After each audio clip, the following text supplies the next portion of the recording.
ಕರಾವಳಿ, ಮಲೆನಾಡು ಅಷ್ಟೇ ಯಾಕೆ, ಈಗೀಗ ಉತ್ತರ ಕರ್ನಾಟಕದಲ್ಲಿ ಕೂಡ ಬೆಳೀತಾ ಇರುವಂತಹ ಒಂದು ಬೆಳೆ ಅಂತ ಅಂದರೆ ಅದು ಅಡಿಕೆ. ಅಡಿಕೆ ಅಂದ ತಕ್ಷಣ ನಮಗೆ ನೆನಪಾಗೋದು ಏನು? ಕೊನೆ ಕೊಯ್ಲು. ಕೊನೆ ಕೊಯ್ಲಿನ ಮುಖ್ಯ ಪಾತ್ರಧಾರಿ ಕೊನೆಕಾರ.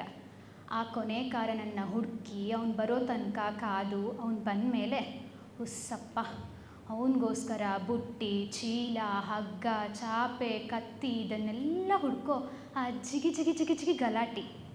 ಇದರ ಮಧ್ಯ ಮನೆಯಲ್ಲೇ ಅಡಿಕೆ ಸುಲಿಯೋ ಪದ್ಧತಿ ಏನಾದರೂ ಇದ್ದರೆ ನಾಳೆಯಿಂದ ನಮ್ಮನೆಗೆ ಅಡಿಕೆ ಸುಲಿಯೋಕ್ಕೆ ಬಂದ್ಬಿಡಿ ಅತ್ತ ಅನ್ನೋ ಒಂದಿಷ್ಟು ಮಾತುಗಳು. ಇದೆಲ್ಲದರ ಮಧ್ಯೆ ಸುಲಿದಡಿಕೆ ಹಾಗೂ ಚೊಗರಿನ ಘಮ. ಆಹಾ, ಇದನ್ನೆಲ್ಲ ನೆನಪಿಸಿಕೊಂಡು ಬರೆದಂತಹ ಕವನವೇ ಕೊನೆ ಕೊಯ್ಲು. ಉದ್ದುದ್ದ ಹಿಂಗಾರ ಬಲಿತ ಬೆಳೆ ಬಂಗಾರ, ಬಾನೆತ್ತರದಿ ಕೊನೆಯ ಕಿರುನಗೆಯ ಸಿಂಗಾರ. ಉದ್ದುದ್ದ ಹಿಂಗಾರ ಬಲಿತ ಬೆಳೆ ಬಂಗಾರ, ಬಾನೆತ್ತರದಿ ಕೊನೆಯ ಕಿರುನಗೆಯ ಸಿಂಗಾರ. ವರ್ಷವಿಡೀ ಹೊತ್ತ ಬಸಿರೊಡೆದ ಶೃಂಗಾರ, ಬೆವರಿಳಿಸಿದ ಮೈಗೆ ತಂಪಿನ ಹಂದರ. ವರ್ಷವಿಡೀ ಹೊತ್ತ ಬಸಿರೊಡೆದ ಶೃಂಗಾರ, ಬೆವರಿಳಿಸಿದ ಮೈಗೆ ತಂಪಿನ ಹಂದರ.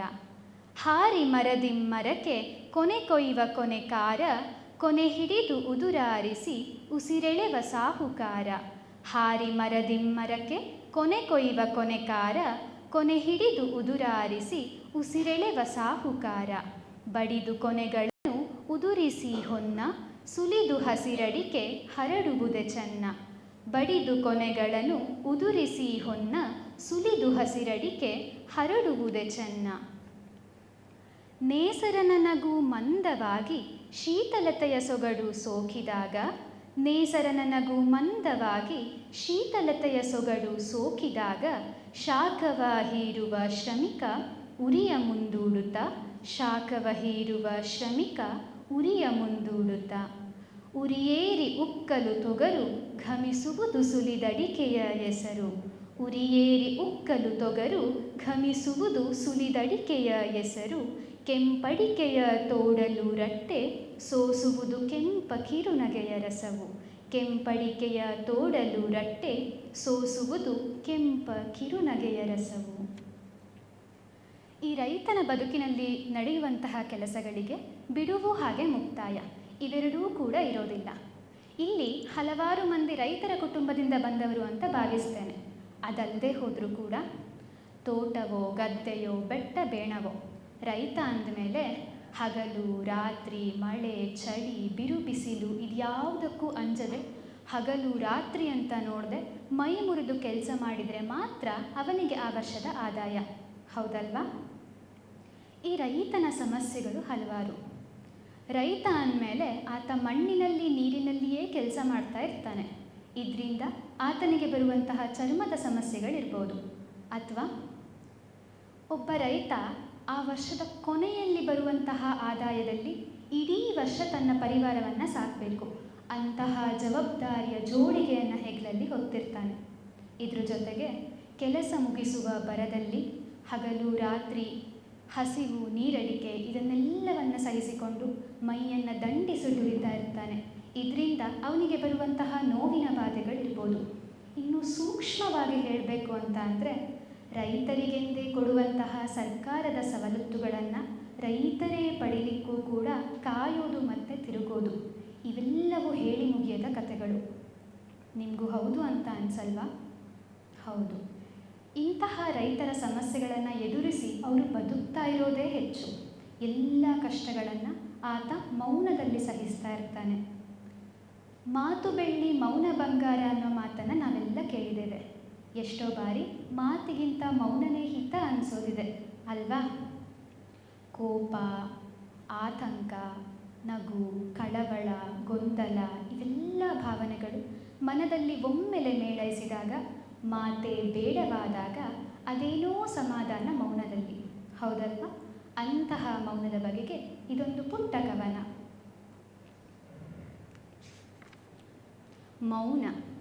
ಸುಂದರ ಸಂಜೆಯಲ್ಲಿ ತೇಲಿ ಬಂದ ನಗು ನೀನು, ಮೆಲ್ಲನು ಸುರಿದ ಮನದ ಮಾತು ನೀನು. ಸುಂದರ ಸಂಜೆಯಲ್ಲಿ ತೇಲಿ ಬಂದ ನಗು ನೀನು, ಮೆಲ್ಲನು ಸುರಿದ ಮನದ ಮಾತು ನೀನು. ಕಂಪಿಸಿದ ಒಳಧ್ವನಿಯ ಕೂಸು ನೀನು, ಭೋರ್ಗರೆವ ರಭಸದ ಭಾಸ ನೀನು. ಕಂಪಿಸಿದ ಒಳಧ್ವನಿಯ ಕೂಸು ನೀನು, ಭೋರ್ಗರೆವ ರಭಸದ ಭಾಸ ನೀನು. ಮುಚ್ಚಿದ ಕಣ್ಣೊಳಗಿನ ಭಾವ ನೀನು, ನೀರವ ನಡುರಾತ್ರಿಯ ಭಯ ನೀನು. ಮುಚ್ಚಿದ ಕಣ್ಣೊಳಗಿನ ಭಾವ ನೀನು, ನೀರವ ನಡುರಾತ್ರಿಯ ಭಯ ನೀನು. ಕುಹಕ ನಗುವಿಗೆ ಮೊನಚು ಉತ್ತರ ನೀನು, ಸಿಡಿವ ಸಿಟ್ಟಿನ ಹಿಡಿತ ನೀನು. ಕುಹಕ ನಗುವಿಗೆ ಮೊನಚು ಉತ್ತರ ನೀನು, ಸಿಡಿವ ಸಿಟ್ಟಿನ ಹಿಡಿತ ನೀನು. ಮರುಕ ಸಹಿಸುವ ಸೌಮ್ಯ ನೀನು, ಗೊಂದಲಕ್ಕೆ ಉಳಿವ ದಾರಿ ನೀನು.